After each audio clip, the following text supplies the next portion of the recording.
Uh-huh. All right. Hello. Hi, everybody.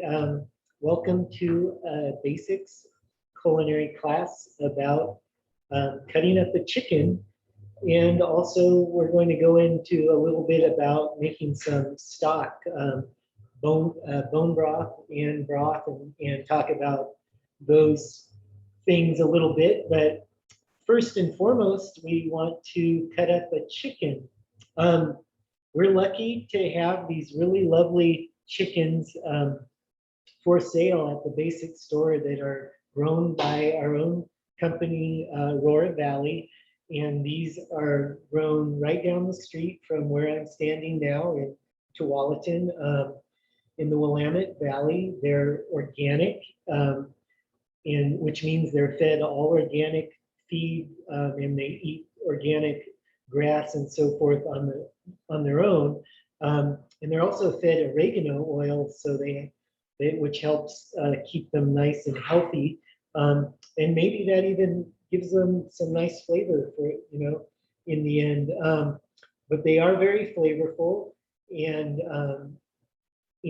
quite nice and fresh. So right now we have some really good large birds in. The ones we'll be working with this evening are both over 6 pounds. And I was talking to one of our butchers earlier in just about how to pick a really good chicken. And he said, always look for a chicken that's over 4 pounds, and also look for a chicken that is really nice and round.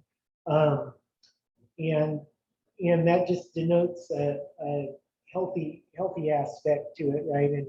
And these chickens are air chilled, and so some chickens are water chilled, and that when a chicken is water chilled, they'll take on water, so you end up with some water weight on them, and so all you're getting with these chickens that are an air chilled chicken is the weight of the chicken itself. So when you do go to buy a chicken, organic really does make a difference with the flavor and quality of the chicken.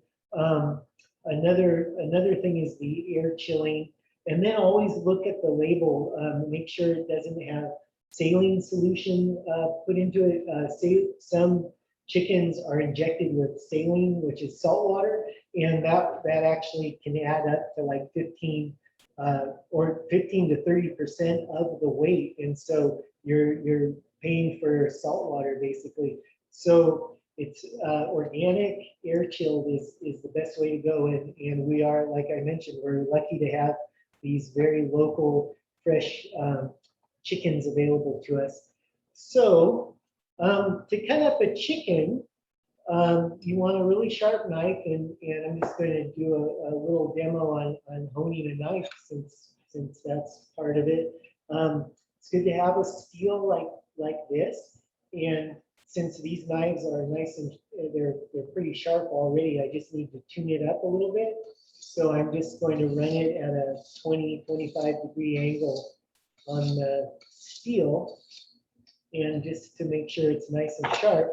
And this is an 8-inch chef's knife I'm using here. And you can do all your chicken cutting with a chef's knife like this. Another handy tool though is the boning knife, and these are real neat because they have a flexible blade, and you can really get into those little joints and so forth. And so we'll just give this a little hone as well. So I'm going to cut 2 chickens, and so I'll utilize both these knives, and we'll do a couple different things with the chickens. If you are joining me and cutting a chicken up, just be really careful, watch what you're doing. And I'm going to go very slowly, and also, like I said, I'll do two birds. And I would like to mention really quickly, there is already a chicken cutting demo on our website that we did that just shows cutting a chicken. And so you can reference that. And then this video will also be posted on our basicsmarket.com website. along with a lot of great recipes and some other skills videos you can find there. So please visit our website when you get a chance. So let's grab our chickens now.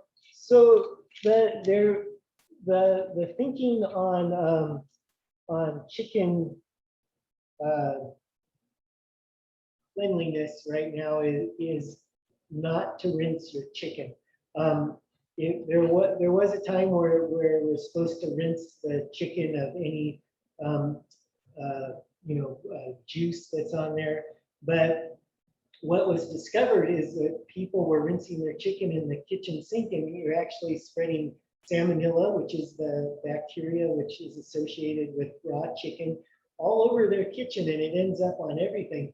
So it's actually much safer not to rinse your chicken, and that's just another reason to use a really good, fresh, organic chicken, because you're not going to have any off flavors and weird stuff coming off it. And you can pat your chicken with a paper towel or something like that if you do have like excess juice with your raw chicken, but there's no need to actually rinse it.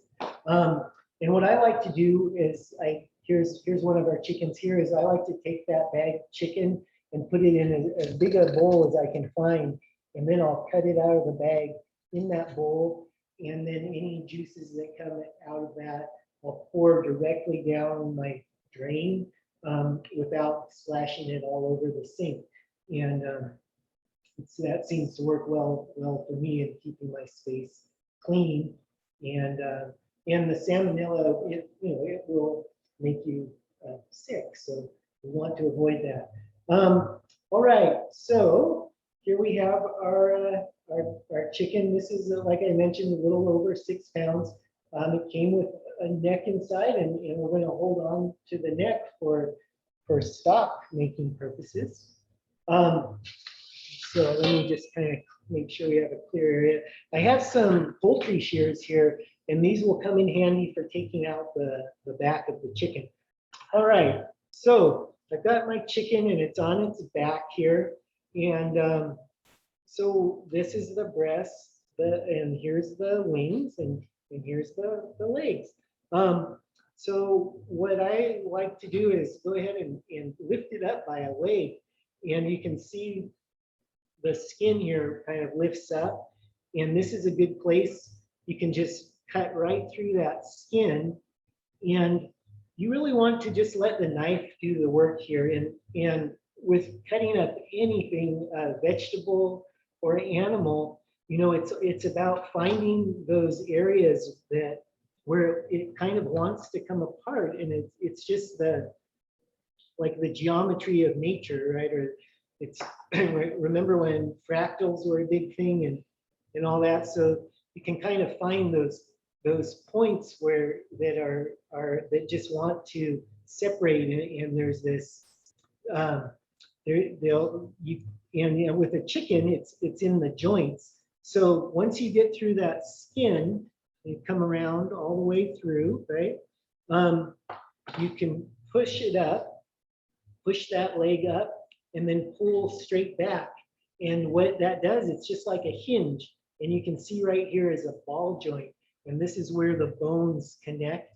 And so what we're doing is we're just separating the skin off, and we're separating those bones at the joints, and it's just going to want to fall right apart for us. Okay, so we've got our first cut here, and that's a thigh piece and a leg piece. So let's go ahead and just cut this right away. Let's separate the thigh from the leg or the drumstick. And so if you turn your hind quarter, this is often called, and right, the hind quarter, turn it over, and you can see this fat here. And so on the chicken, the fat often denotes where those joints are coming together. So between the thigh and the leg, you can even, you can see where it's moving a little bit there. And so along that line of fat, we should be able to just press right in there with our knife and find the joint. And sure enough, there it is. And so we'll go ahead and we'll just cut right along that line. And then this one, the joint here is a little bit tighter. So want to just find where your knife slips through without any resistance. And that's the spot to cut. Okay, so now we have a nice thigh and a drumstick. So by the end of this, we should have eight pieces of chicken. All right, so let's go ahead and we'll do the other side here. So again, I'm lifting it by the leg, and this just helps show me where the skin is and where to cut. And so we're just going to cut off some of this extra fat and skin. And as always, we have a little compost bowl here. And that's where I'm going to throw my extraneous chicken pieces. So yeah, chickens are not just a relative of the dinosaur. They are dinosaurs, as all birds are. And chickens are the domesticated chicken we have here. There I go. I'm hinging that out. Remember that. Is descended from a red jungle fowl, which is an Asian bird, and that's the domesticated chicken's closest relative. And one feature that domesticated chickens still have that's really close to that jungle fowl is the yellow tint on the skin. And so chickens, are very useful for a food source. Again, I'm finding the line here. They take all kinds of sauces and seasonings really nicely. They're a good neutral meat, and they also are quite nutritious. So one great way to get the nutrition out of the chicken is with the stock. So anytime you're cutting up a chicken and cooking it, you want to think about saving the bones for a bone broth, or a stock or a broth. And again, on these big guys, sometimes it's tough to find the joint. So when I'm having kind of trouble, I just, again, I look for this sort of hingy spot, and then I can get through it. Usually there it is. So you just want to feel around you, and again, if you're like I was up a little high on the ball end there, but once you hit the spot, your knife's just going to slide right through. Okay, so now we're got 4 pieces. Now we can look at the wings. Again, you can just kind of pull those up, and one thing you can kind of be like a chiropractor with the chicken.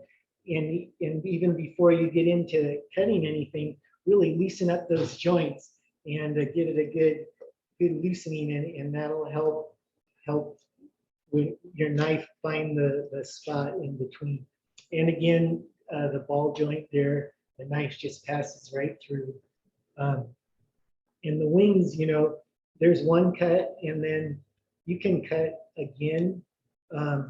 Sometimes people like their wings cut into cut in half for like an easier eating. So again, you just want to pop it at the joint, and let's see, and cut through. And so then you have like the mini wings, right? And so, boy, it's nice to work with a nice big chicken like this. So here's another wing. All right, so now what we've got here is the backbone and the breast. So there's a couple ways to get the back out. One is simply with your chef's knife, and you use, your nice heavy chef's knife, and you just want to cut through the ribs, and your knife should pass through those ribs pretty easily, and just try to get up as close as you can to the breastbone there. The other way is with poultry shears, and that's really nice and easy and very safe. And you just cut those ribs and cut the skin, and then you get up to the top, and that's where the wishbone lives, and you can just cut through that as well with all that stuff. And then you've got your breast. This guy doesn't want to let go. There he goes, and that's the wishbone holding on. So I'm going to hold on to the backbone. This is really good material for stock or broth, and again we'll get into that in a second. So this is a little piece of the wishbone just hanging out. All right, so now we have the breast section. Let's go ahead. This one we'll leave the breast on the bone, and then the next chicken, let's go ahead and we'll cut the breast off of the bone. So for bone in breast, the breast plate here, it's kind of a softer bone, like a cartilage. So we can actually run our knife right down the middle of this and split it. So what I will use again is my chef's knife, and I will use this towel just to protect my hand a little bit. And you can split right down the middle of the breast there, and then you've got bone-in chicken breast, and the skin is there if you want to go through that. And once again, you can clean up any little bit of fat. That's another thing with the organic chickens. You won't find a lot of fat, extra fat. When chickens are fed a lot of junk, they'll have more like fat than meat, and that gives also a not so great flavor, and you get like a greasy kind of chicken. So again, look for those organic chickens, and fresh local chickens are best. Okay, so there we go. We've got 8 pieces, or we actually have 9 because I cut that one wing right in half. So that is one way to cut up a chicken. And let's go ahead and cut one more chicken up, and then talk a little bit about things you can do with the chicken bones. So here we go again. And this time I'll utilize the boning knife a little bit, and just we can see if that's advantageous for it at all. And here's this is sometimes referred to as the Pope's nose here, the tail. All right, so again, here's our beautiful chicken. We're going to go ahead and flip it on its back. So that's the breast side up. Got our drumstick or our leg. I'm going to hold it by that, and that way I can see where to cut through the skin. And just go ahead and let your knife do the work until you get to the joint there, and then you're going to give it a little shove forward and hinge back, and you should feel and hear the pop of that ball joint, and we can run our knife right through there and pop off the hind quarter. And we've got a hind quarter, and we'll just leave this hind quarter alone this time, and we'll cut the next one. How about that? All right. So again, and this chicken just wants to fall apart. And really, it's like cutting up any animal. You just want to follow the anatomy of it, and let your knife guide you. Don't force anything. There we go. The ball joint popped out. And take it, take it slow. We're not in a big rush here. Some of the meat guys, they cut a lot of chickens, right, for the stores, and they do compete with the timing. And there's a guy who who can cut a chicken up in 17 seconds. So, and I'm not that guy. One thing is I'm talking too much, but I'm a. That's why I'm a teacher, because I go nice and slow, right? Okay, so here's here's that line again, and we just wanted to do an exploratory cut, as maybe that's what a surgeon would say, right? And do an exploratory. Well, hopefully, that's not the case. But so again, I'm just laying. If you can see here, there's a good space between the ball joints, and this one, hey, this one's working out really nicely for me, and that's it's refreshing. But that's always this is the one that can be a little more. This cut is sometimes a little harder to find, but again, it really helps to explore there. Oh yeah, and I forgot, I promised to mess around with the boning knife, and we'll actually do a little boning of the chicken pieces here as well. So the boning knife is neat because with that uh, exploration, the attitude of exploration, you can really get in there with the boning knife, and so, well, maybe this wasn't the best spot to start exploring its boning knife. Well, there we go. So what I found is I was running into the wishbone, and that's what can hang you up here on this end. Is the wishbone is really sturdy on these guys. This is a really healthy bird here. It has very strong wishbone up here. So run into that. You just need to move around a little bit. All right, so there we go, and it pops right off. And if you'd like to ask a question, you should have a question button on your Zoom meeting deal. And I think we might have a question. Is that so? Absolutely, good timing.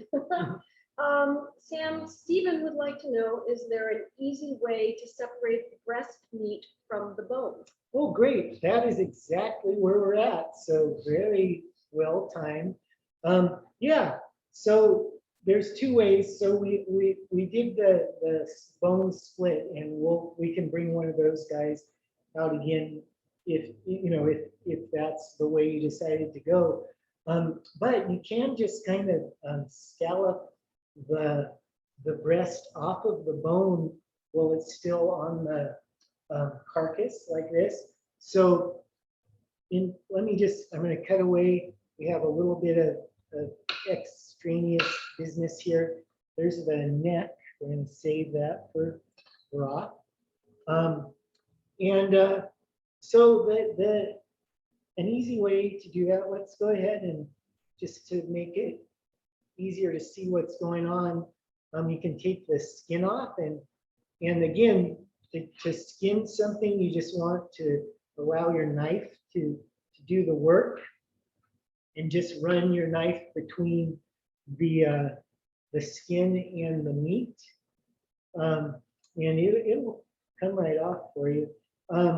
One trick to pulling skin off, you can use a towel, and that just helps give you really good traction on it, and because otherwise it can be a little bit slippery. So yeah, there's the skin there. All right, so now we have the naked bird here. So there's the bone in here, right? The breastbone.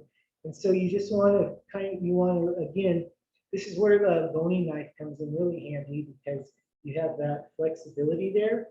And you can just run the knife right along the breastbone. And again, you don't want to force anything. You want to feel one side of the blade touching that breastbone, and the other side is just going to slide right along the breast meat. And always watch out for your fingers, of course. Keep them curled in that claw. And now I'm getting down to you can see the ribs here. And I'm just going to keep sliding the knife down along the ribs, kind of pulling simultaneously.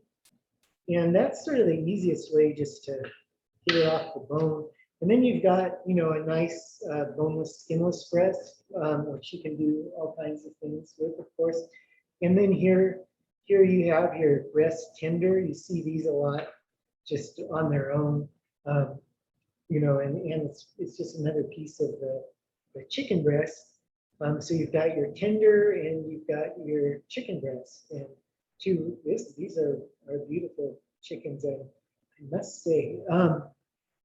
So again, let's go ahead and do the other side here.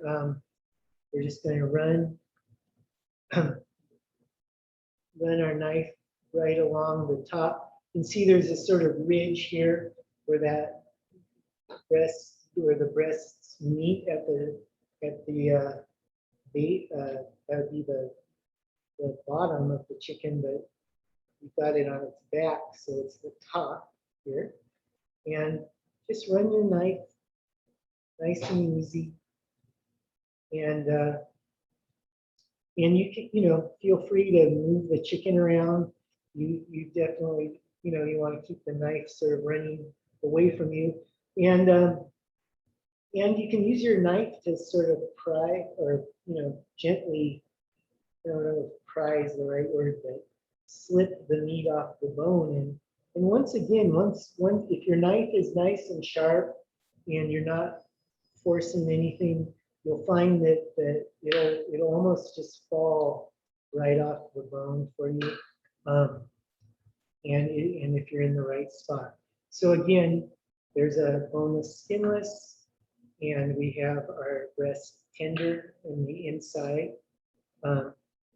So there's a couple boneless, skinless breasts. And so advantages to buying the whole chicken, very cost effective, of course, is a really big one. And then you get to use, the bones for broth. And so attached to tonight's class is a recipe for bone broth. And so throughout these classes, we've come across talking about broth and stock, and then the question has come up, well, what's the difference between broth and stock? And then also we have bone broth now. And so I've been doing research on this, and because I realized that I and other cooks and chefs I work with, we often use these terms interchangeably, and sometimes they'll say, hey, let's make a chicken stock or let's make a chicken broth, and so there are some really fine points with all that, and really a broth and a stock you could use interchangeably, but that fine point is a broth or a stock and a bone broth are just going to be made from the bones of the animal, whereas a broth can have some meat in there, and it can have vegetables and aromatics as well. So those are the main differences. And then when we're looking at the bone broth recipe that's attached to this class, you do 3 cooks. And so it's a little more involved than just making a broth, which I'm going to go through with you here, or a stock, and then a broth. So you do your first cook, and that's like a 3-hour cook, and that is sort of a traditional chicken stock. And then you save that as your stock, and then you do another cook by covering the bones with water and cooking them for I think it's 8 hours on that second cook. And then you pour that off and do yet another cook, and then combine those two last cooks.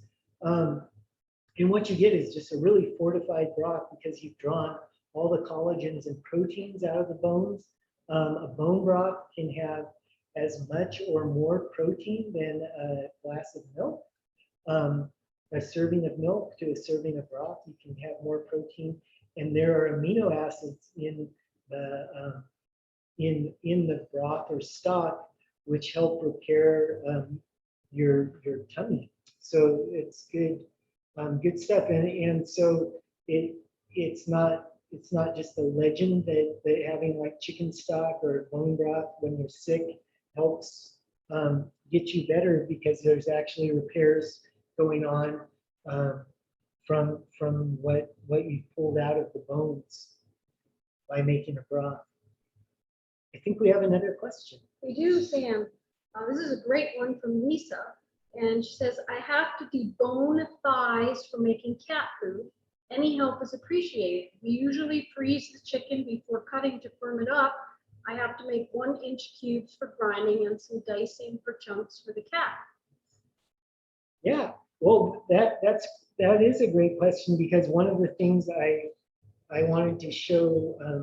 So here's the back again, and I'm just going to put this in our stockpile, so to speak. One of the things I wanted to show was boning out a thigh, and also let's bone out a drumstick too. So again, the boning knife is really nice here. Not necessary though. If all you have is a chef's knife, that's all you need. And one of my really early culinary lessons, I took a Mediterranean cooking class from a chef who had a restaurant. And the first thing he told us was, here's the only tool I use in the kitchen. And he had a chef's knife, and he said, you can do everything with this. And it is true. It's not always the easiest thing to use for all your jobs. And luckily we have different tools, available to us, but it is viable, right?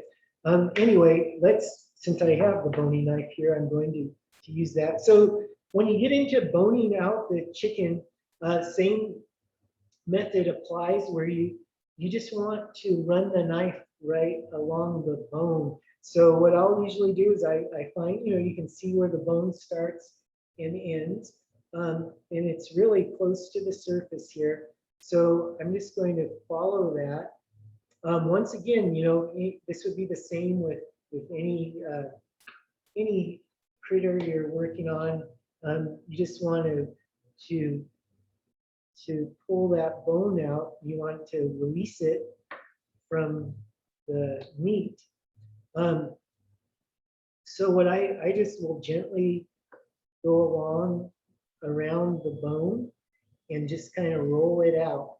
And so I'm just going to roll the bone right off of the thigh. And then there's a really neat, and boy, this is a healthy chicken. This is like a large bone. We'll say that.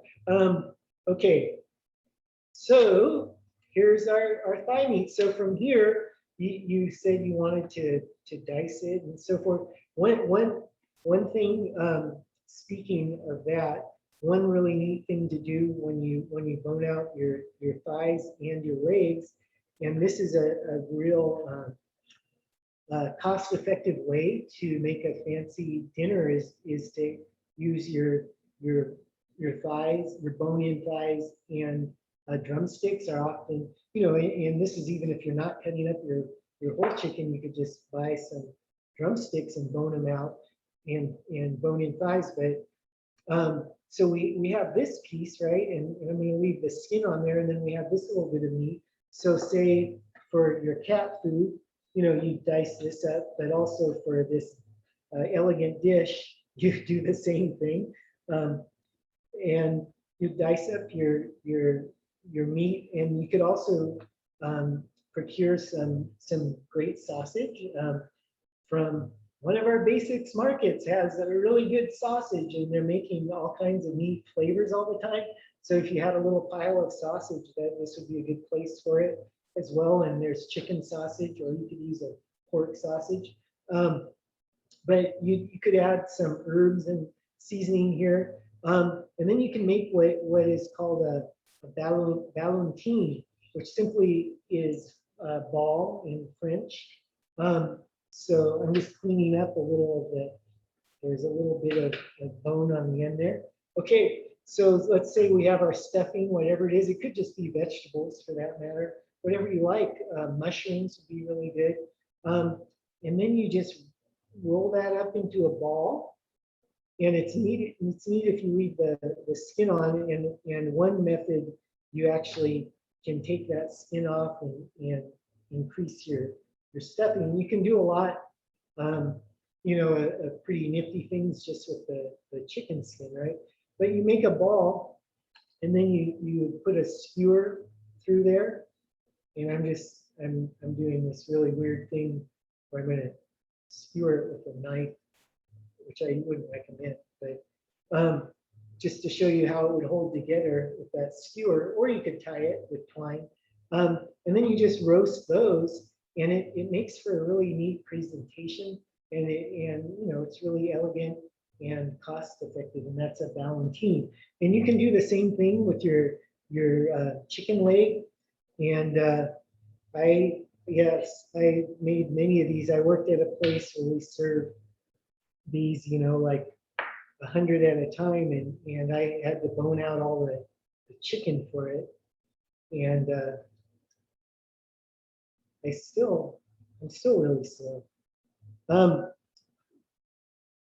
Anyway, same deal. You just want to go down, run your knife blade along that bone, find the bone, and you know, here it is. And with the leg or drumstick, you know, it gets, the skin's a little tough there at the end. And just, you know, keep your safety at the forefront here. Don't do anything crazy. And then we're just going to, then when you get that bone exposed enough, you can run, and again, this is where this boning knife comes in real handy, because I can get a good angle on this, and I can run the knife underneath the bone, and we can kind of pull it out. And after saying all that, I'm out of practice, but we'll get the idea. And again, this chicken is so healthy, it's got some serious tendons going on. So I'd probably cut these tendons out, just because those could be a little bit tough. And then once again, it's real similar, right, to the thigh. In the end, you have the same kind of piece of meat there. You can use whatever you want, stuff it, and pop it into a ballonine. And then this would be nice with a little sauce. And do we have another question? We do, Sam. Right. Stephen would like to know, when talking a little bit more about the broth and stock that you were referring to earlier, do you roast the bones first or put them in raw? Wow, you guys, I feel like tonight the students are just right there with me, because I have here some roasted bones. And so yeah, let's get into that. Let's start the broth section of our deal. What I'm going to do very quickly is I'm just going to get rid of this chicken board here and wash my hands, and I'll be right back with some vegetables.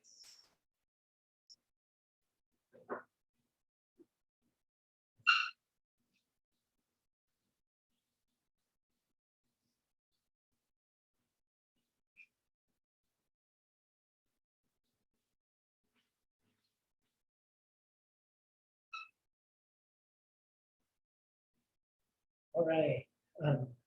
Great. So, yeah, so we talked a little bit about, broth, stock, bone broth. And so bone broth is going to give you that the richest, most nutritious broth. But, you don't need to spend all that time and you can make a really satisfying broth and really the classic French chicken broths are a 2 to 3 hour deal. And so I'm going to show you that tonight as well. And you have the bone broth recipe, of course, if you want to tackle that and get that really rich broth. And any broth you make, you can freeze. And for that matter, I did want to mention the bones of the chicken. You can bag these up and freeze them for up to 9 months. So you don't need to make a stock or broth or stock right away. You can stockpile your bones and then in the freezer and then pull them out and do a big batch.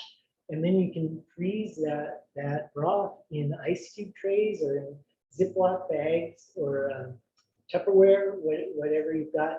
Allow a little room for expansion because as it freezes, it's going to want to expand a little bit. And then that stuff's good for 5 or 6 months too. And then if you just want like a little bit of broth for rice or something, you can pop a few cubes. So back to the roasting versus non-roasted bones. So I did roast a few bones here just to show kind of the colorization you might go for. And I would recommend if you have the time to roast the bones, you'll get a little more of that caramel flavor. You'll get some nice color from that. And it brings out a certain richness. And I did make a little pot of broth here. And this was just a real quick one. This was like a 2-hour cook, something like that. And this is just a couple necks and a couple backs. And so for this one, this was I think one, I couldn't resist and I threw one roasted neck in there because it does give just a lovely color and flavor, but it's not necessary. So 1.2, if you're not roasting the bones and you want to go for a really clear broth, there's a couple of things to get clarity in your broth or in your stock. One is to blanch the bones first. So that's just throwing the bones in some boiling water for a few minutes, 5 minutes, something. Dump that water off and then fill your stock pot up with fresh water. Do a cook for your stock and that helps give you clarity in your broth. Another thing is to always start with cold water. So you always want to start your stock with cold water, and that helps keep clarity. And then another thing, and this is why I have this broth going here. This is I'm now calling this see, I'm confusing myself even. I'm now calling this a broth because I do have some aromatics and some veggies in here. You can do some what is called an écumé, and that's where you're just skimming off the top. And I do this constantly while I'm making a stock. And because of the fat, and if there is any blood in there, it's going to cook. And so that the initial blanching of the bones will get rid of those impurities off the top. So it helps you don't have to écumé so much. But I enjoy a good écumé. It's one of the first skills I learned from my father. He let me écumé his stocks, and I always thought I was really quite talented at it. And so you just use your ladle and you just kind of let the fat and the little bubbles, there's going to be some white bubbles, and it's quite satisfying because underneath all that stuff is your clear broth. And at some point, you'll have écumé it right into clarity, and you can stop. Now, there's another French method of the consommé, which you may have heard of or even done or eaten or made. And that uses it's really interesting. You make a raft of ground meat and vegetables and egg shells, and that acts as a sponge and it pulls all those impurities up. And then you get a very clear broth and a really flavorful broth. And that's a lot of fun too. So what I've done here, as I mentioned, I have my chicken backs and necks in there, and I threw in just a little bit of celery. For your classic chicken stock, you'll use like a half part onion, a half part carrot, and then a quarter celery. So it'd be like, say, a cup of onions, a cup of carrots, and half a cup of celery. And that's just your classic mirepoix, right? Your French mirepoix. Other things that can go in there, leeks are really nice in there.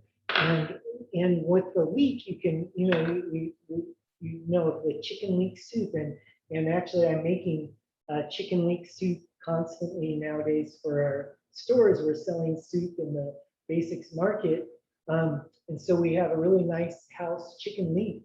And for that one, there is another way to make a broth, and you don't even need to cut up the chicken. And if I want to make a quick chicken soup, they're very flavorful. I'll just throw the whole chicken in the pot, cover it with water, let it simmer for, again, till it's usually about 45 minutes, an hour that chicken's cooked. Then I pull the whole chicken out. I let it cool a little bit, take the meat off the bones, and then throw those bones back in the pot and let it go for a couple, 2-3 hours. And in that pot, I'll have these greens, right, of the leeks. I'll have bay leaf. I'll have thyme sprigs and peppercorns. And those are all real nice classic flavors for chicken soup or any stock, really. And another a neat thing you can do, so there's you can make a bouquet garni, it's called, and that's where you're putting your herbs. Here in my stock here, the herbs are loose, but with the bouquet garni, you're gathering them into a pack. And what that does for us is it just makes it easier to extract the herbs in the end product. And if you're making like huge batches of stock, that's really helpful, right?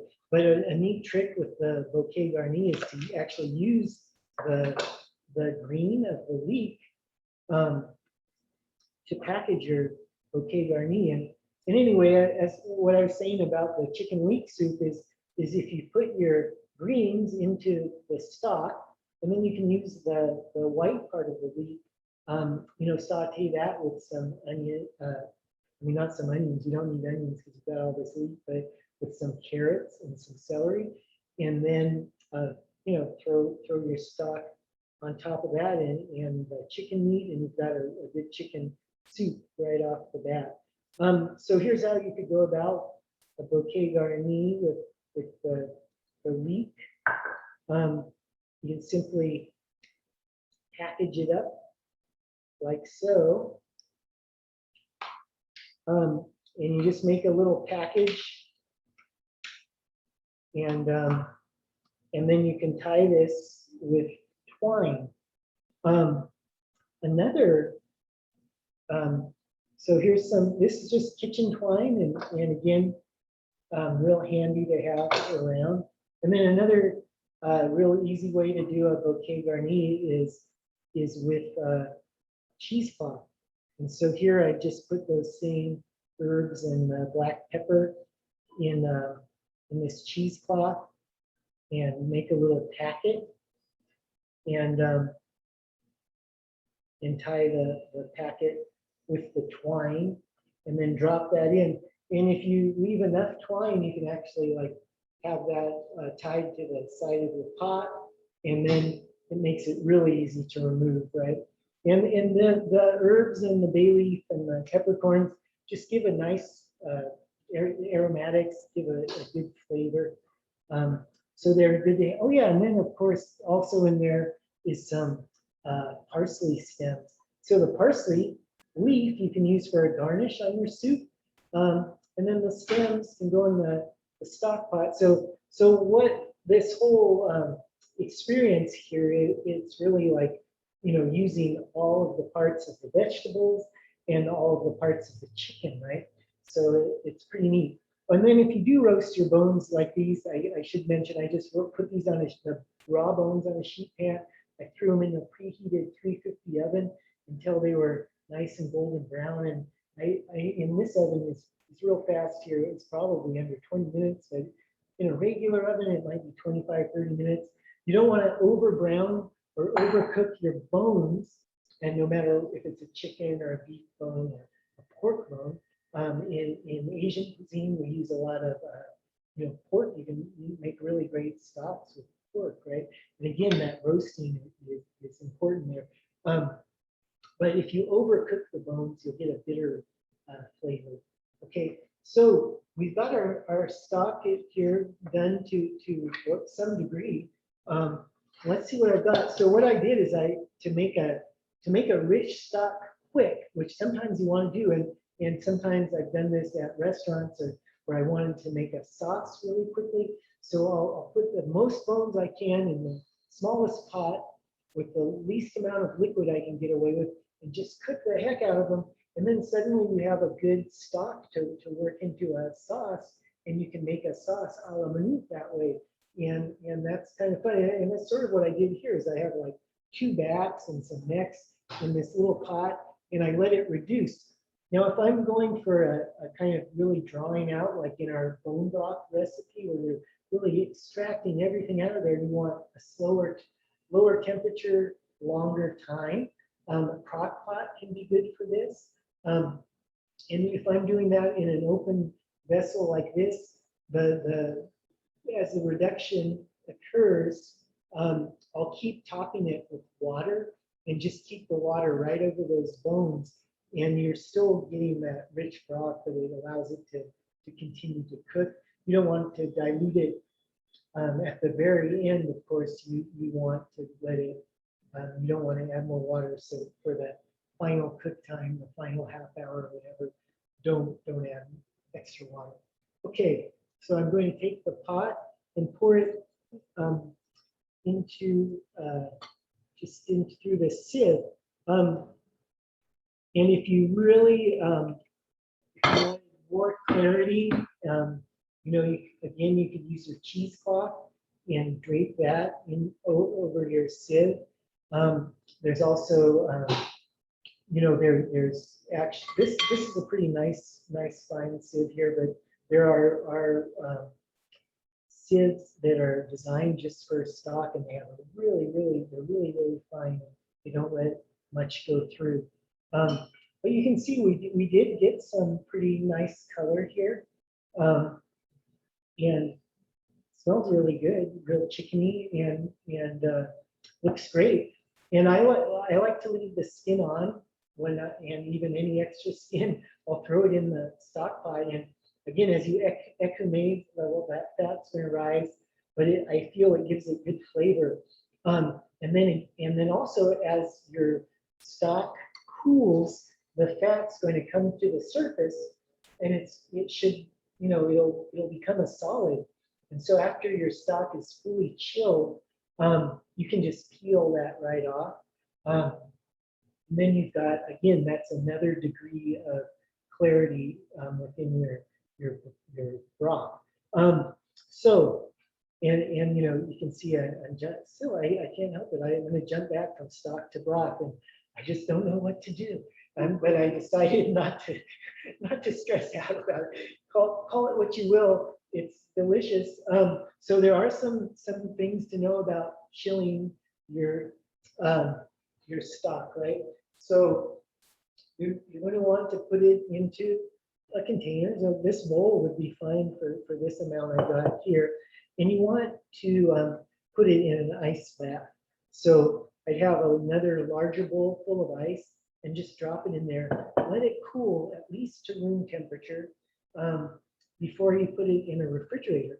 And then you can put it in the refrigerator, overnight.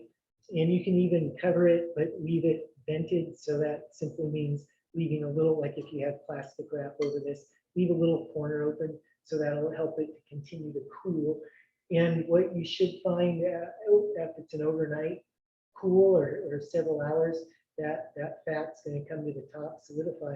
And if you have a really nice, rich, like a bone broth or a really rich stock, it will the liquid will gel, and you'll have this great jelly, and then it will melt when you heat it up again. And that's really what I look for in a chicken stock. I want it to get gelatinous, and that means you pulled a lot of collagen out of the bones, and the collagen is what contains that protein, and that's really good for our bodies and our hair and our nails and all that. I think we have a question. Actually, perfect timing. Sean was wondering if by skimming the fat, are you removing any collagen, or is that different? That is different. The fat is just fat, and so all those proteins should still be in your broth, and that's why it's gelling. Gelatin, it is made from bones, and that's what we're looking at here is that same deal. It's why my vegetarian kids won't eat marshmallows anymore, except vegan marshmallows, because they found out about gelatin, and there's gelatin in marshmallows and in a lot of those gummy candies and things. And so that's what your broth, this broth, I feel like it's already firming up. Just you can see, look at that. It's pretty neat. This is a nice rich broth here. It worked. So I mean, that's a trick to keep in mind. The more bones you put in there, and the longer time, the more that good stuff you're going to extract. And anyway, I think we're kind of out of time. This has been a lot of fun. And remember to look at the basicsmarket.com website if you want to revisit this class, or you can also I have a skills video on there on just cutting up a chicken to review. And you can always send us questions. I believe we have an email where you can send your questions. And yeah, come to more classes. My name is Sam, by the way, and I'm a chef culinary mentor here at Basics Markets. We have 5 locations around the Portland area. We're making food for the stores in our kitchens. We love your questions and input about what we're doing. We have a lot of our own produce, our own eggs, our own butter just came out, which is really neat. Our own dairies, milk. So please come visit us for some local product, and this chicken, of course, which as you can see is really nice. So thank you for joining me tonight, and I'll see you next time. Happy cooking.